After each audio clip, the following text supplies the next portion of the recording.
Ouais, vivement qu'on passe ce second tour là, c'est hyper angoissant. Franchement, moi je m'en fous. J'ai pas du tout envie de choisir entre deux formes de cancer, quoi. Déjà, moi, les gens qui utilisent cette expression, c'est comme les gens qui disent ah, tu sais, les goûts et les couleurs. J'ai envie de les flinguer. Statistiquement, t'as quand même plus de chances de survivre avec un cancer du sein qu'avec un cancer du foie. Donc, Tu pouvais fermer ta gueule. tu sais, en 2002, Mélenchon disait « Quelle conscience de gauche peut accepter de compter sur le voisin pour sauvegarder l'essentiel parce que l'effort lui paraît indigne de soi ?» C'était bien quand tu disais ça, mon chat. Ah non, mais j'ai vu le hashtag sans moi le 7 mai, mais moi au début j'ai pas compris. J'ai cru qu'on organisait une soirée fétichiste. Tu aimes les odeurs de pied quand tes chaussettes sentent la fin de journée et que t'as de la crasse coincée sous les ongles des doigts de pied? Alors le 7 mai, sans moi.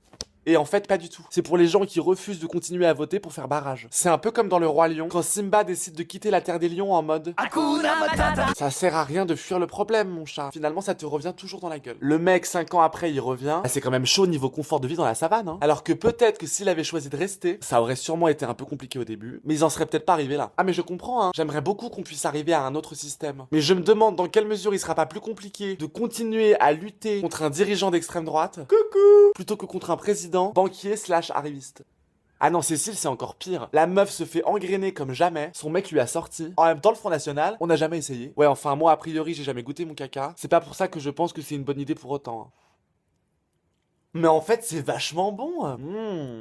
Hashtag passion caca. De toute façon, elle passera jamais. Ah non, mais je ne doute absolument pas que plus de 50% des Français ayant le droit de vote n'aient pas l'intention d'aller voter Marine Le Pen, hein. Le problème, c'est que 100% des électeurs n'iront pas forcément voter. C'est ça que tu veux pour ton fils, c'est comme ça que tu veux qu'il grandisse. Bah Serge Galam, un physicien, a annoncé que Marine Le Pen pourrait passer au second tour à cause de l'abstentionnisme inavoué. Et le mec avait prévu le Brexit, l'élection de Donald Trump et la sortie de Camping 3. C'était peut-être la nouvelle la plus difficile à annoncer. C'est une espèce de devin pour tous les événements de merde qui s'apprêtent à se dérouler dans le monde. C'est un ouf. Donc si t'espères qu'elle ne passe pas, va voter. C'est pas ton mari qui va te dire quoi mettre dans l'urne, hein. Ça fait plus de 70 ans qu'on a le droit de vote, ma chérie. Enjoy, comme disent les jeunes. Non, parce que les électeurs de Le Pen, eux, ils vont pas se gêner, hein. La catastrophe. Bon bah s'il a dit qu'elle allait passer, ça sert à rien d'aller voter alors. Il a dit qu'elle pourrait passer. Tu entends la nuance que je mets dans mes propos? En plus au premier tour, il y avait une queue de ouf. Relou quoi. Les gens sont relous.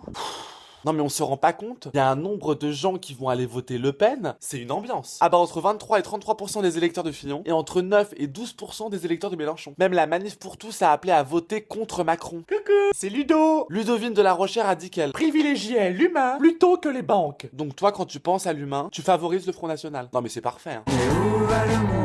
Après faut dire que pour un mouvement sans étiquette, Dont le seul candidat est la famille. le FN ça tombe plutôt pas mal. Ils sont très familles quand même. Ils ont même lancé un Hashtag Macron, c'est non, Satanas. en précisant que Nous ne donnons pas de consigne de vote pour autant. c'est comme si t'étais au resto avec des potes. Je sais pas si t'as beaucoup de copines parce que t'as pas l'air hyper fun, mais bon. Que tout le monde avait pris un menu plat dessert, que t'avais le choix entre un tiramisu et une crème brûlée, et que tu disais à tout le monde Attention, le tiramisu est dégueulasse. alors certes, tu n'obliges personne à prendre la crème brûlée. Mais les gens, ils ont payé pour un menu. Donc forcément, certains vont pas se forcer, mais la majorité va quand même prendre la crème brûlée. Tu comprends? Je sais, c'est de la manipulation. Non, parce que j'ai cru comprendre que t'avais l'esprit un peu étroit. On m'appelle la petite manipulatrice dans le milieu. Non, mais ça m'amuse pas du tout de voter Macron, hein. Et tu sais, j'ai l'impression qu'on a tellement dédiabolisé le FN que les gens s'imaginent que Tout ça n'est pas si terrible. Vous verrez, vous en rirez. c'est un parti d'extrême droite. On se réveille, les gens. Non, et puis je vais te dire, si je me marie pendant son quinquennat, j'ai pas du tout envie de voir sa gueule à la mairie quand on me passera la bague au doigt, hein. Enfin, si j'ai encore le droit de me marier.